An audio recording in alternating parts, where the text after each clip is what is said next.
ওলের রসা বানাবো। তার মধ্যে এই যে জিরে, শুকনো লঙ্কা আর হচ্ছিল গোটা গরম মশলা সোমবারে দিয়ে দিয়েছি। এই যে ওলগুলো ছোট ছোট করে কেটে সেদ্ধ করে নিয়েছি। এবার এটা একটু ভেজে নেব, এটা একটু ভাজা ভাজা করতে হবে। ওলটা ভাজা ভাজা করতে হবে। এদিকে মশলাও রেডি করে নিয়েছি। মশলাতে আছে জিরে, শুকনো লঙ্কা, ধনের গুঁড়ো, জিরের গুঁড়ো, ধনের গুঁড়ো, শুকনো লঙ্কার গুঁড়ো, হলুদ, নুন। এই হচ্ছে মশলা। ওলটা একটু ভাজা ভাজা হোক, তারপরে মশলাটা দিয়ে ভালো করে কষাতে হবে। ওলটা ভালো করে ভাজা ভাজা হয়ে গেছে নুন হলুদ দিয়ে।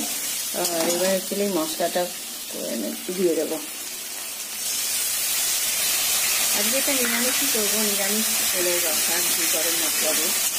চিংড়ি মাছ দিয়ে করা যায়, তারপরে ইলিশ মাছের মাথা দিয়ে ঘন্ট করা যায়, অনেক কিছু করা যায়। সেদ্ধ ভালো লাগে সর্ষে বাটা দিয়ে।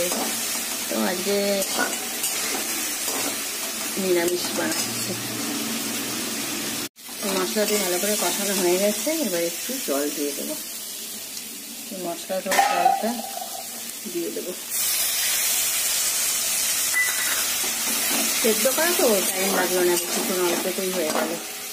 সেদ্ধ করে নিয়েছিলাম দেখে টাইম কম লাগছে। অল্প একটু ঢেকে দেবো এখন।